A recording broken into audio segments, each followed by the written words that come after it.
I'm sure that this is no surprise, but I love museums. I have gone to museums my whole life. Ever since I was a child, I would never pass up the opportunity to visit a museum, especially one that had at least some focus on paleontology. Obviously, my channel name is Dino Guy. That's a huge part of my identity. Well, because I've loved museums as long as I have, I've kind of like compiled a huge list of specific museums I would love to visit one day. Recently, I was able to cross off a lot of those stops when we went to California a couple months ago. But one stop in particular that I have wanted to go to for the longest time is the Field Museum, located in Chicago, Illinois. And my wife and I got to do that. And I'm sure it comes as no surprise, but it was fantastic. I mean, when you first walk up to the building, it's just, first of all, that is just an incredible sight. It's huge. This museum was way bigger than I could have possibly ever imagined. The front of the building itself really showed us just what we were getting into. We were going to be doing a lot of walking the next 2 days. And then you walk into the door, and the first thing you see is a Spinosaurus foot. And then the rest of the Spinosaurus. Of course, this is Sobek, and like a beautiful Spinosaurus reconstruction. I have never seen like a full Spinosaurus skeleton replica before, so this was something that was certainly special for me. Of course, it's kind of like in a position that suggests it's swimming, which, you know, I've talked about it beforehand. There's really not too much evidence to support the idea that Spinosaurus was an efficient swimmer. Its overall anatomy doesn't really support that, so it's likely that it spent most of its time on land, but that doesn't take away from how beautiful this skeleton is, and I'm just so glad that I finally got the chance to see something like it. Furthermore, the main room that you walk into is just massive. It is huge, and there are a few exhibits that are found inside here, like this amazing elephant display, this enormous titanosaur skeleton, which is something that I was also really happy to see. I don't think I've ever seen a replica skeleton of a sauropod that is quite this large. Titanosaurs are the largest of the sauropods, which means that they are the largest land animals to ever exist, and this skeleton certainly emphasized that. And obviously I need to mention the amazing Quetzalcoatlus sculpture that's just hanging from the roof. One of the largest flying animals to ever exist, and you can tell while looking at that sculpture. Now, there's so many sections of the museum to check out. The main ones I'm going to focus on in this video are like the wildlife hall, the wildlife, you know, the taxidermy section, I suppose, and the paleontology portion. I'll start off with the paleontology portion because I'm fairly certain that most of you are here for that, and then we'll do the wildlife portion towards the end of the video. I'll probably have timestamps down below if you're more interested in the wildlife portion. So first of all, the paleontology portion was very cool. Before you even walk into the exhibit, you see another Quetzalcoatlus just standing there, menacingly. Now, I was aware of this Quetzalcoatlus statue before visiting this museum, and so it was something that I really wanted to make sure I saw. It is a life-size reconstruction of the animal, and one that you can stand right next to. So, you know, you can see me right here, old 6'2" Dino Guy standing right next to a giraffe-sized pterosaur. I mean, you can see pictures of size charts of these animals, and you can get some idea of the scale, but you don't really, like, comprehend just how enormous they were until you're standing right next to one. That's pretty much what I was feeling when I was standing next to this amazing sculpture. You can also find a fossil lab in that room and megalodon jaws, all of which are truly amazing. Now, that's when we finally go into the actual paleontology exhibit. It's another exhibit that's sort of structured in a way that allows you to travel through time. Basically, you start off at the beginning of life on Earth, and you go all the way up until the modern day, basically. And so there's a huge portion of it that's dedicated entirely to the Paleozoic, and that was just amazing. There were so many fossils to see here. I mean, just look at all of these trilobites. Now, trilobites there's so many species of trilobite that are known. I believe over 25,000 species have been identified. And so what you see in this little display is just a fraction of that. It's a great way to show how many there are and the diversity that was among them. It was really cool. I also saw an Anomalocaris fossil, which was just very cool, and I'm sure that it's doing its best. And the exhibit just continues until you get to the point where you're like in the Devonian period. You can see things like the Dunkleosteus skull, which is always a very cool thing to see. movie, as well as Helicoprion. Just seeing the way that the fossil looks was just very bizarre. Helicoprion was truly just a bizarre animal. You can also see a rock that contains a Stethecanthus fossil, which is a shark-like animal that was also very strange. And I cannot pass up the opportunity to bring up the Tiktaalik. This animal has become a meme, I suppose. The meme in question is kind of like highlighting the fact that because Tiktaalik decided to become a little bit more adapted for a terrestrial lifestyle, we have to pay taxes now. Of course, it's all in good fun, but I absolutely love Tiktaalik. It is such a fascinating creature. It's basically known as a transitional fossil.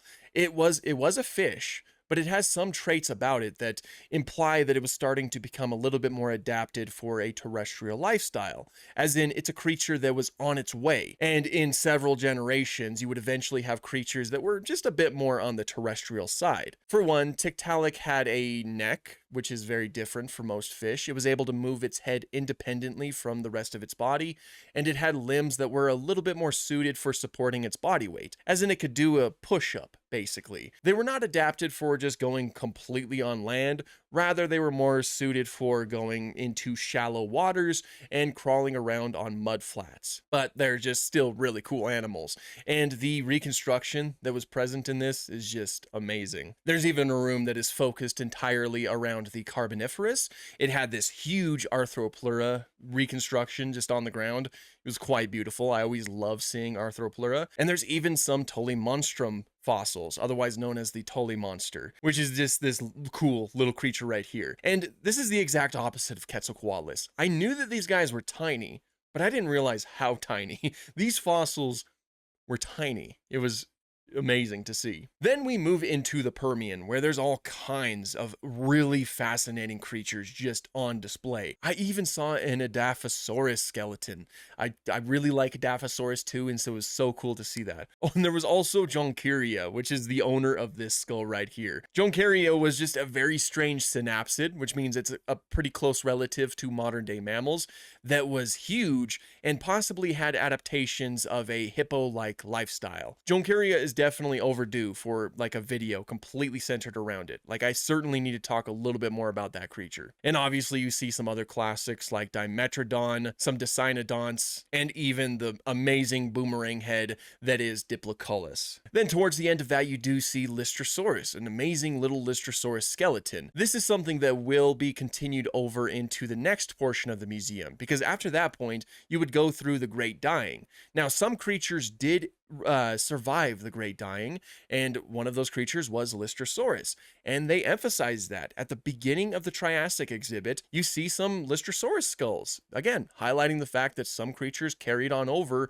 from one of the worst mass extinction that the Earth has ever seen, as far as we know. Then we are firmly into the Triassic period, and obviously some classic things are highlighted here, like the fact that dinosaurs have been established. Dinosaurs first evolved in the late Triassic period, and obviously they're shown off right here with a Herrerasaurus, both a skeleton and a sculpture. And obviously there were some Pseudotsuchians like this Desmatosuchus skull. Then you get into the main Mesozoic hall, where there's just dinosaurs everywhere. The first thing you see is this Daspletosaurus skeleton, but that's essentially just the tip of the iceberg, as there's a lot of exhibits, like a Majungasaurus skull right in this case, a really large Apatosaurus that is like taking up a ton of space, a Stegosaurus, which definitely seems to have its outdated posture, as it's, got like more of a sloped tail that's close to dragging on the ground, and a shorter neck. The same can be said for Triceratops. It's got more of a sprawled stance and, is seemingly dragging its tail. There was also a huge wall that was dedicated to some fossil marine creatures, including the amazing Xiphactinus and Tylosaurus. And there was also a very cool display case that had some really amazing highlights for me, those being Mahajungasuchus and the beautiful little Simosuchus, which is one of my favorite extinct animals to ever exist. It's got the nickname of the pug-nosed croc, and the reason being, it has a reduced snout. Now, it wasn't a true crocodile, but it is a close relative to them.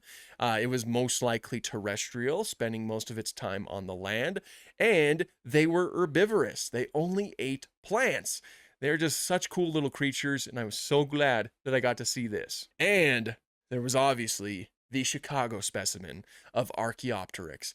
This was really amazing too. I like how they built a little section that was completely dedicated to this and other small feathered dinosaurs, including Caudipteryx and Microraptor. I also really liked the animations that they had on top, and I just gotta say, I love their reconstruction of Archaeopteryx. The blue on the head is a really nice touch. So that was obviously a huge highlight, and this was the actual fossil that they had in the display case, so just really amazing all around. Now, obviously, the main highlight for me in the whole paleontology section was the Tyrannosaurus. The Tyrannosaurus known as Sue. This was really special for me. This is one of the biggest reasons why I wanted to visit this museum. Sue is easily probably the most famous Tyrannosaurus specimen out there. Sue has appeared in many of my childhood books growing up. Sue has appeared in many documentaries that I watched growing up. Sue has been the inspiration for many Tyrannosaurus reconstructions. Sue is just really important for paleontology as a whole. Now, Sue is the most complete Tyrannosaurus that we know of, with over 90% of the fossils being known.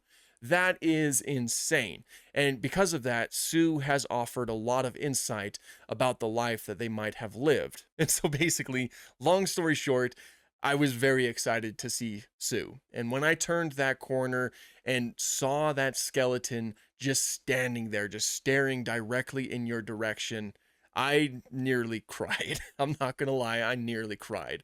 This is a T-Rex that I have known about my whole life, and I've only ever seen pictures of it. I've only ever seen video of it. You know, it's only ever appeared in books and in movies and shows and stuff like that. And you know, I have some T-Rex figures that have been based off of Sue, but to see the actual fossils on display, that was just something else, just entirely different. And it really just hit me right in the childhood, because I have loved this stuff ever since I was a child, and I have known the name Sue since I was probably about 5 or 6. And here I am 20 years later, and I finally got to see Sue in person. I spent so much time in this room just like looking at every little detail on that skeleton. And, you know, if I could have spent more time there, I absolutely would have. But of course, there was more things to see in the rest of the museum, so we had to move on eventually. But I'm going to dedicate a little bit more time in this video to Sue, because again, Sue is just incredibly special, just as a whole in all of paleontology. Like I mentioned, Sue is the most complete Tyrannosaurus that we know of. Even the skull is present, which is amazing. Now, most of what you see right there on display are real fossils. Most of the real fossils of Sue are on display, which is just insane. It's amazing. The skull is not a part of the rest of the skeleton. What you see right there is a replica of Sue's skull. The actual skull is just in a case, like right before you get into the room with the rest of Sue. And as you can see, it's pretty smashed and everything. That is something that sometimes happens during fossilization. You know, skulls can become, you know, compressed by rocks that are surrounding it, and so they become a little bit more deformed. Sue's skull is still used for research, and it is something that is helping us learn a little bit more about T-Rex. But Sue in general helps us learn quite a bit about T-Rex. For one, Sue is absolutely covered in pathologies, like Sue was pretty injured in life, and that hints at the fact that the life of a Tyrannosaurus was probably pretty rough, which I'm sure you can assume that beforehand, but when you see actual fossils that confirm it, that's just a whole nother thing. There is damage on the ribs, there's damage on the leg, there's even a lot of little holes in the skull. Those are thought to be caused by a parasitic infection, which is just overall very fascinating. Sue is just really amazing, and I know I haven't said anything unique about Sue, but again, I just can't stress enough. See, my cat is even excited about Sue. Are you excited about Sue? Yeah. There's really not much else I can say other than the fact that seeing Sue finally for the first time was the most special part of visiting this museum for me. I am just so happy and thankful that I finally got the chance to just view it in person. And Sue really is huge. Like, you know, I've heard a lot of the time that Sue is like really big for a Tyrannosaurus, and that is true. Sue is just incredibly bulky. It was insane. But the rest of the room is also dedicated to some other Hell Creek creatures. There's this amazing mural that was done by the incredible paleo artist known as Beth Zakin. I absolutely recommend following her. She does incredible work. It has some really cool creatures on it, like Didelphodon or Anzu, and there's a long case at the bottom of this art that shows fossils of the creatures that you see on the mural, which was really cool. I loved that. There was also a Triceratops skull and an Monosaurus skull. So all around, this little Hell Creek room, this whole T-Rex room, was a fantastic stop, and I'm just so happy to finally meet Sue. It was amazing. Now, continuing on from that, obviously the non-bird dinosaurs go extinct eventually, and so other animals start to kind of take over. We go into the Cenozoic, starting from the Paleogene, going all the way up until the modern day, basically. There's a lot of insane creatures that are seen in this whole section as well, such as this Pantodont, which is not a creature that I'm too familiar with, so I need to look into it a little bit more, because I am certainly curious. Or all of these amazing fossils that give you some idea of how the environment, how different the environment was during the earlier days of the Cenozoic. And obviously, you know, we still continue through time, so you get introduced to more and more creatures, including a Calicotherium. I think I noticed an extinct camel, a terror bird, which I don't even think I've seen a fossil of a terror bird. I might be forgetting something, but I don't believe I've ever seen one, so this feels like a first for me. But right next to it was Thylacophilus, which is a very cool marsupial relative. They have it labeled as a marsupial right there, but Thylacophilus was not quite a marsupial, just a close relative to them. I love Thylacophilus because it was a saber-toothed creature that was not a cat. It's a weird animal, but it's amazing. In that same room, there was Australopithecus, of course, an early human ancestor. They have a replica of the Lucy specimen, which is a very well-preserved specimen of Australopithecus, and there's even a whole section about human evolution, which is not something I'm too knowledgeable about, so I won't talk too much about it, but it was really cool. I spent a decent amount of time in here, and I really liked a lot of the exhibits that they had on display. I even saw this Cevapithecus skull right in there, which I thought was really neat. Oh, and there was also a Basilosaurus skull, which I don't think I've ever seen the skull of Basilosaurus, so that was a real treat as well. Then it continues on, and you get closer and closer to the Ice Age, with creatures like Megatherium right here. Same thing as the Quetzalcoatlus. I knew that Megatherium was big, but I didn't know how big. This felt like it was excessively big. It was insane how large it was. There was even some Glyptodonts that were really cool to see. Megaloceros, I don't think I've ever seen a Megaloceros skeleton, and so another very special thing to see. The giant beaver, of course, mammoths and mastodons, all kinds of just truly amazing stuff. And that is basically the end of the paleontology section. Of course, there were some other classics like the Smilodon and the giant short-faced bear. All around, the paleontology section was just truly special for me. Like, this was just an amazing thing to check out all around. And this makes the Field Museum one of my absolute favorites. Now, like I mentioned before, there was a full wildlife hall filled with all kinds of really interesting and fascinating creatures. First, we entered in through an area that was basically just looking at birds of North America, I believe. And there were so many amazing dioramas that were on display here, showcasing a wide assortment of different birds and how they would fill their specific niche.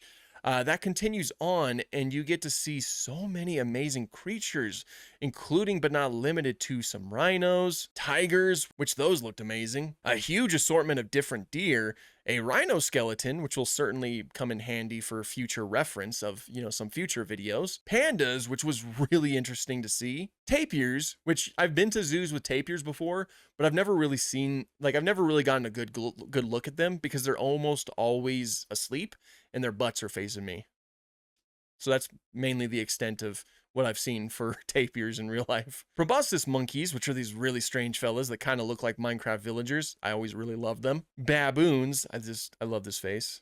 gorillas. In fact, there was a whole section that was dedicated to primates in general, and it had like a huge assortment of different primate skeletons, including like gorilla skeletons. I believe I saw an orangutan skeleton, baboons, all kinds of really interesting stuff. There was some bats. There was a saiga antelope. I really like saiga antelopes too, because they do look like animals that existed. Like they look like prehistoric animals. Like they look like animals that you would expect to be extinct, but they are still very much around. I just love that. An elephant skeleton, which was insane. The lower jaw of a sperm whale, which was also it was huge. It was just massive.